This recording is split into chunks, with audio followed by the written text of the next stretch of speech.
Hello and welcome to Polaris Design Podcast. I'm joined by the team, two members of the team that is talking about the curse of creative direction. Welcome and thank you for joining. I would really like to start off by just having an introduction from both of you. Just let us know who you are and why you decided to join this topic. Should I start? Go ahead. Hi, I'm Andy. I'm a game director right now. I was really interested in the topic because it's such a, there's the creative director as a driving role, right? It's such a huge kind of deal to create games that are coherent, that are cohesive. I don't know which word was the right word. But there's a right way and there's a wrong way, and when you have the wrong way, you have a team that is kind of struggling and doesn't understand, and you have a game in the end that kind of shows you that no one actually knew what they were working towards. So I was just really interested in kind of defining what is that role, what does that person actually do, because that's also very, very different in different studios, even within the same industry. And then what are the good practices and what are the things that are necessary for a person that is performing that role to support the team to work on the best game possible, but best game in the sense that it's the game that they want to make. Hi, I'm Rayla Heide, and I joined the topic for very similar reasons. I'm a narrative director at Scopely, so I work with a lot of creative directors, and I have over the course of my career, and there is very little inconsistency, like you said, across the industry on what that role is, or even if that role exists. And so I wanted to just get a better understanding of best practices around what does the ideal situation look like when there's good creative direction, and how can we help kind of teach the industry what those practices are. Okay, so to start off, were there any, when you started your conversations, were there any key principles that started to form, and did you find any alignment in your group, or was there like a scattering of different things and you had to weave them together? I could go first. Our initial discussions were largely around definition, and we found by trying to define what creative direction is, it also led us to the closest relationships that role tends to have. So things like game director, design director, art director, narrative director, leads, etc. Because each role is in a way defined by what's around them and their relationship to those different roles. So we spent a lot of time just discussing that and how that has worked at different places we've worked in the past, as well as like what the ideal could be of those roles. Yeah, I not much to add. I just like that we started with defining things, right? We also rediscussed what the topic is. So it started with, it's a curse of the creative director. What does that mean, and how do we work towards the paper? So we started with kind of figuring out and defining as like what is actually the thing that we want to talk about, and what is the final paper going to be like, so that we have a more focused goal. And I like that we also kind of everything was a definition, everything was a conversation about what does it actually mean. And it even started with we don't want to talk about the title, right? This is not every company has that title, but someone is performing that role. So just also be very specific about we're talking about the role and not about titles, because those are very, very different. So I like the fact that we kind of formalized a lot of things at first so that we talk about the same thing. Yeah, did you want to talk about some of those things that like creative direction like asked for, like what is a creative director doing? Like not in terms of title, but what is the role? Should we talk about the journey to what is a vision? Yeah, because I think that was a long discussion. That was a long, but a really good and fruitful kind of conversation to identify what is a vision, because the person who is performing the role of a creative director is the vision holder, is the person who is guiding and communicating the vision to the team. And I was like, what is the vision? And so that was kind of an interesting, okay, this is someone who is defining, how did you say it? It's like the vision is the whole, the high level overarching kind of system. Yeah, two words that we started using yesterday when it comes to vision, because we talked about what's the difference between a vision and an idea, and the place where we landed is that an idea is singular, whereas a vision is a system of thinking. Like, I think of it kind of as like an ecosystem. So it's how all of these disparate parts in a game come together to form a whole. And it's almost like systems thinking in that way, because you're thinking, how are all these different pieces interconnected and interwoven, and how do they all contribute to the overall vision? And it's also, we also talked about it in terms of a roadmap. So it's almost like if you're planning a car trip, maybe you know your destination is a particular place, but you don't exactly know how you're going to get there. And so part of what the creative direction is helping lead and coach the team to figure out how do we get there, as well as, you know, making changes along the way. Like maybe there's a roadblock that you encounter and you have to go a different way around the mountain, helping the team get through those roadblocks too. Yeah, you already touched on one of my questions, because I usually ask groups if they have to define terminology or start categorizing things in order to move forward.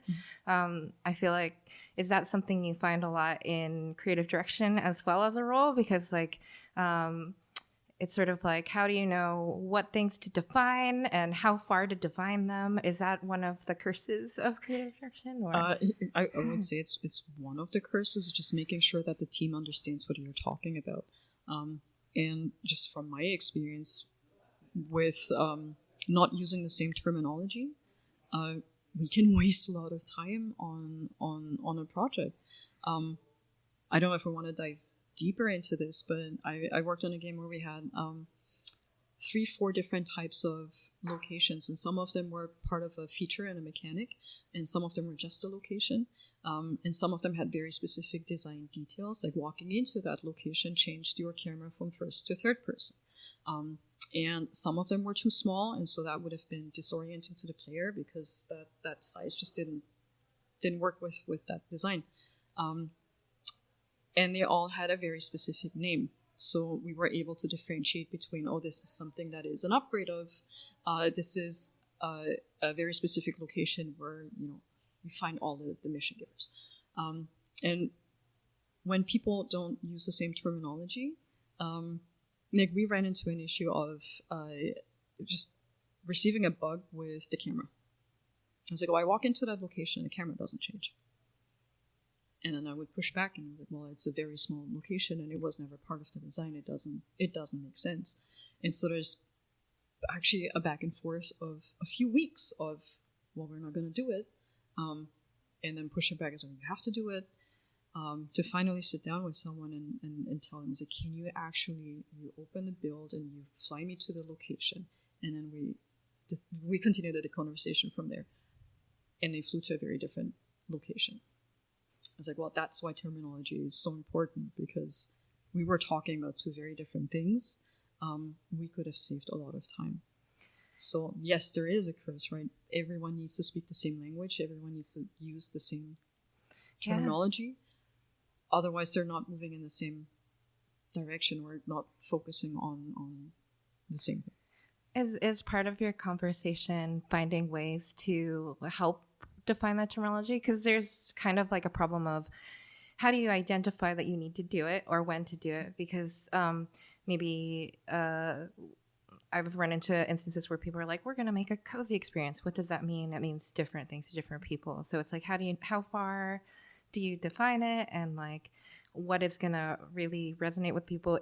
Are there like tools you can do where you are having a back and forth conversation, or you play a game together and you understand a similar experience in the same way? Or like, have you found that in like coming up in your conversations? Or there's one example I can talk about, which is we found from interviewing other people too about their experience, it's really helpful to have an artifact that you can point to and say, like, this is our shared understanding of what the game is together. Because a big part of the role of creative direction is imagining the game in your head before it exists, and then also communicating that vision to the rest of your team so you can all agree on this is what the game is.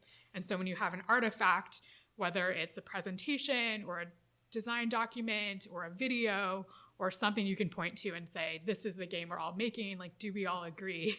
And have that discussion really early on. It can be a really useful alignment tool to make sure we're all making the same game together. Yeah. Do you find that you have to frequently check back in, just like updating? Does it evolve over time or? Absolutely. Yeah. On every game I've worked on, it 100% evolves over time.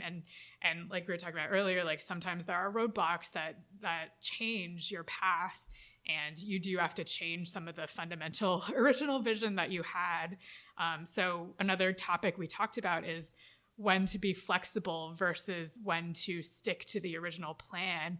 And for creative directors, I think that's a balance, because you don't want to be wishy-washy and changing what the game is every day, but you also don't want to be so rigid that you can't, use your team to improve your game and learn from your team so that the game becomes better because of everyone working on it.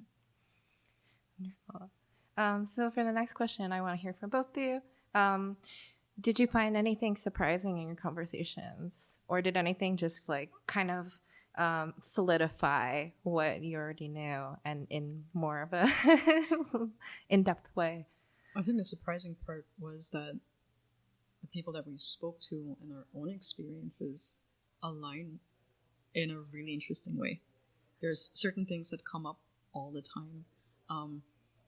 They may have different names, but one of the things that I really like is like ownership, giving the team ownership, having the team be an active part in that process and not a dictatorship, right? So I love that those things, there are a common thing that keeps coming up. And that was the surprising part, because I figured different sizes, different indie versus AAA, or maybe there's vastly different approaches to it. And the approach seems to be the same, and it is independent of the size, and it's independent of the genre and the type of game. So I think that also tells me that we're kind of heading in the right direction with what we're trying to achieve with the definition of the role, because it seems like the role as it is performed is agnostic to type of game and the size of the team. And there's things that are just necessary and important and shared. Yeah, I agree. I think given my experience with the change in what a creative director is, or even whether there's a creative director at places I've worked, I was very surprised to come to a group and find that, we actually all agree pretty much on what a creative director is, or what the role of creative direction should be, or an ideal should be. So that was a exciting thing to come to, because it does feel like, there are a set of guidelines and principles that can help you and your team achieve a unified and consistent creative direction. So we're hoping that the paper shows that as well. Yeah. Were there any other sort of things that you saw as a pattern that you personally liked, or was, resonated with? Well, one of the things we talked about quite a bit is like some of the differences in different teams.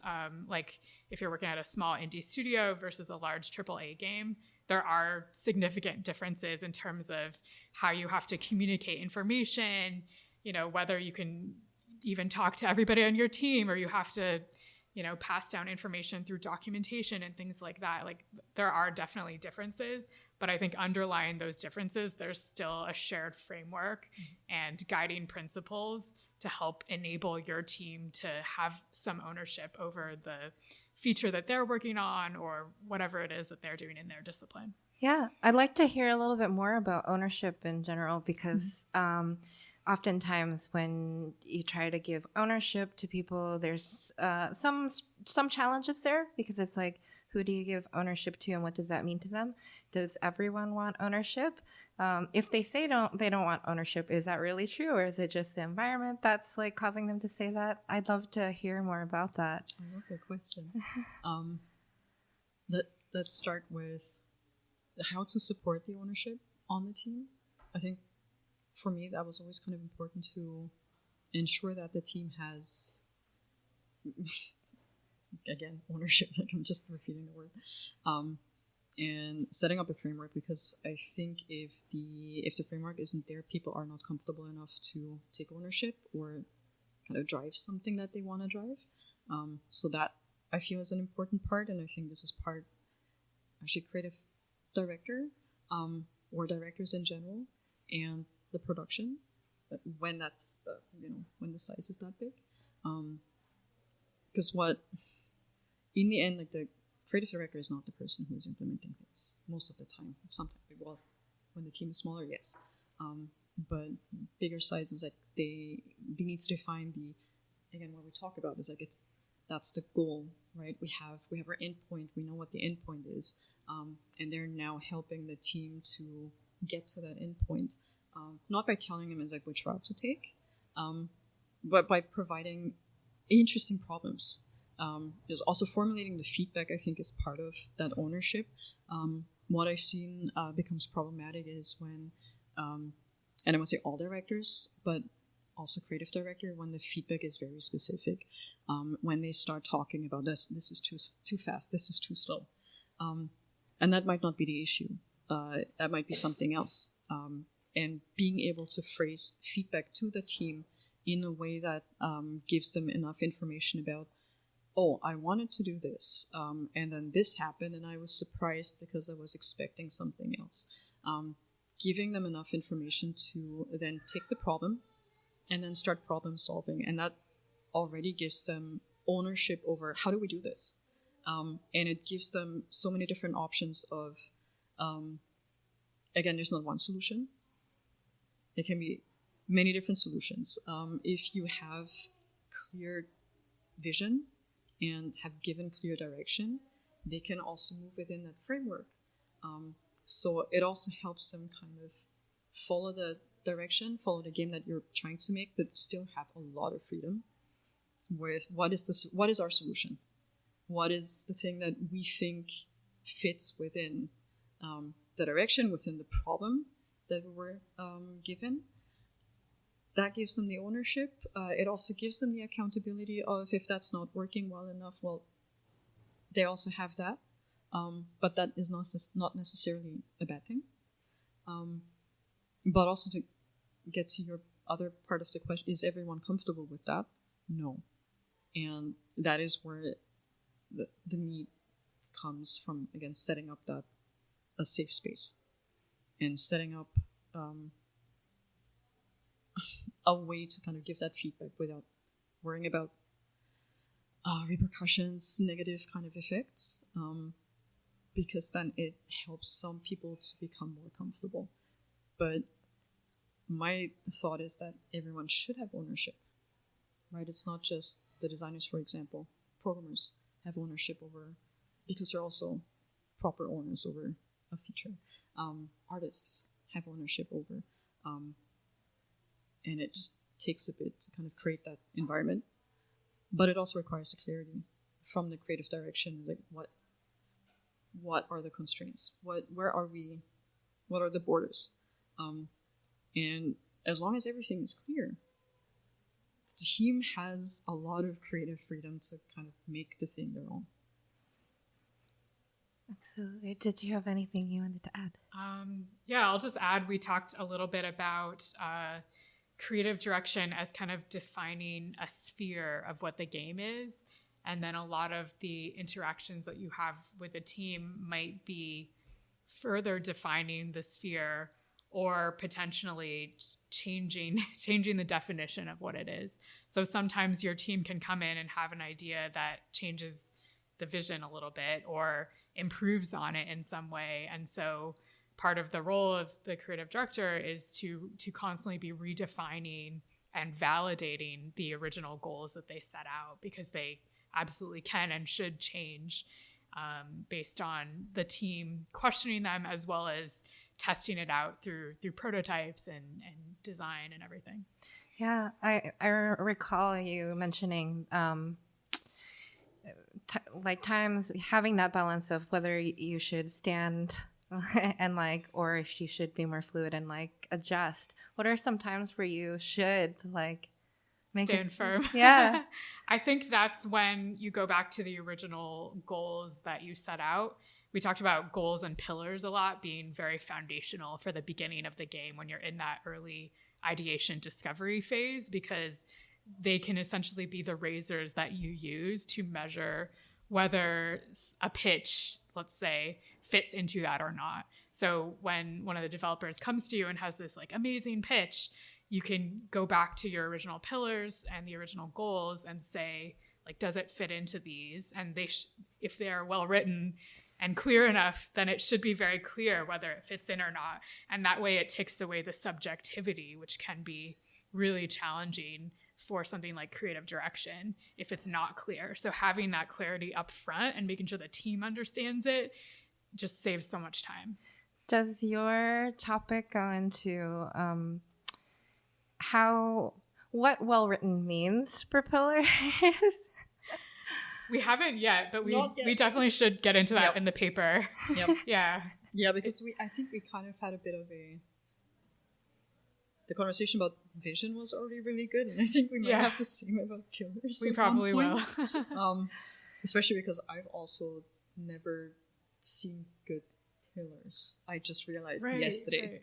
When we started talking about it, it's like, that's not a pillar, it's a goal. Or okay, that makes sense. Else. So I also for myself is like I feel like I need to have a definition of like what is a pillar? Yeah. How do you define a good pillar? I was so curious because I've seen a variety of pillars. They each have their own strengths. Absolutely, yeah. So were there any moments where there were topics that are tangential or not really related to creative direction specifically, but it helped kind of define what you were focusing on? I think in the beginning, when we tried to define what our topic is and what the paper is going to be, I think there was a bit of team building that happened, and it was more about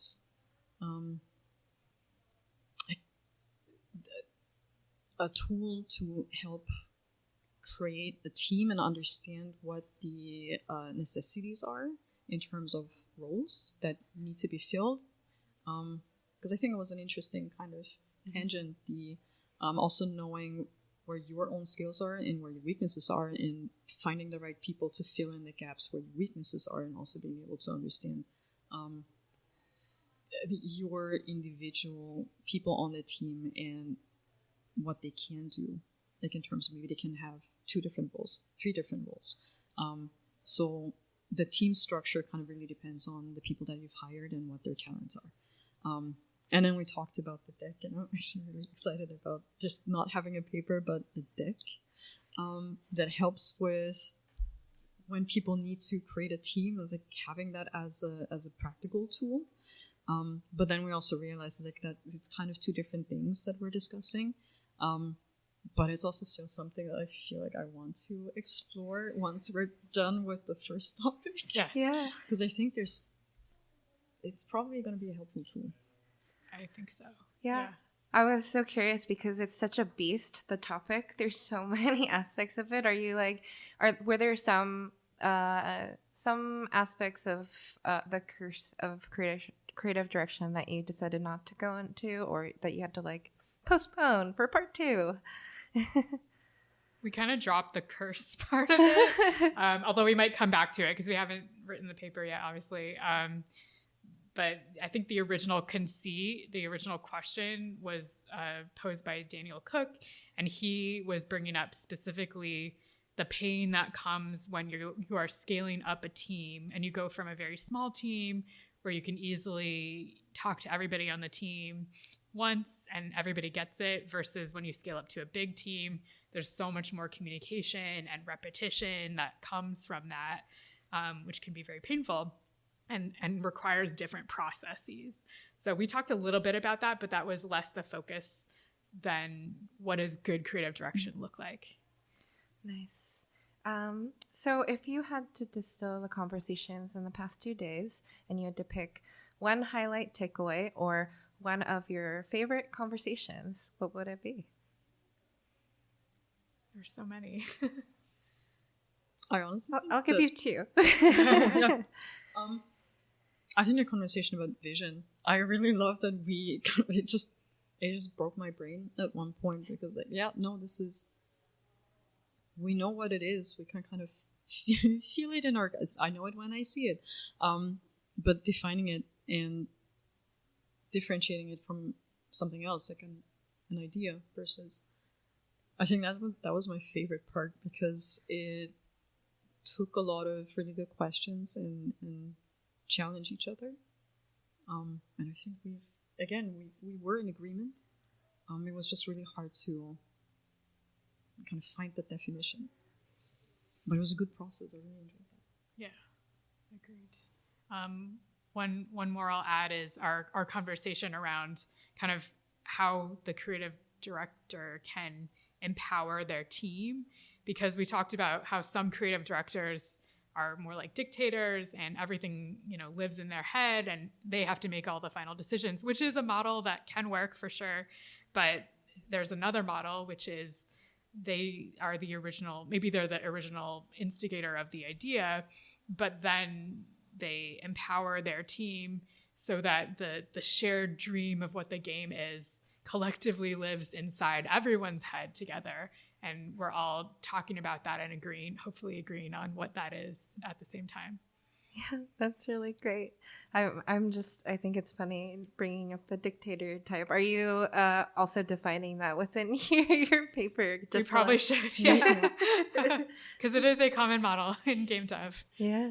It's funny because there are weird benefits to that, but typically I do see the other type being more successful within a team, because otherwise it's like, oh, well, maybe you should just have a solo game where you're right. Yeah, one of the challenges we talked about with the dictator model is the game is only as good as that person because they're making the final call, whereas in the other model your game can be as good as your team, because hopefully everybody is bringing even better ideas to the table and improving the game together. Yeah. Well, I don't want to take up any more of your time because I want you to be able to get back to your topic. And I'm so excited to read your papers. And thank you so much for joining and talking with me. Thank you so much. Yeah, this is so fun. Yeah. Okay, and then I'll stop.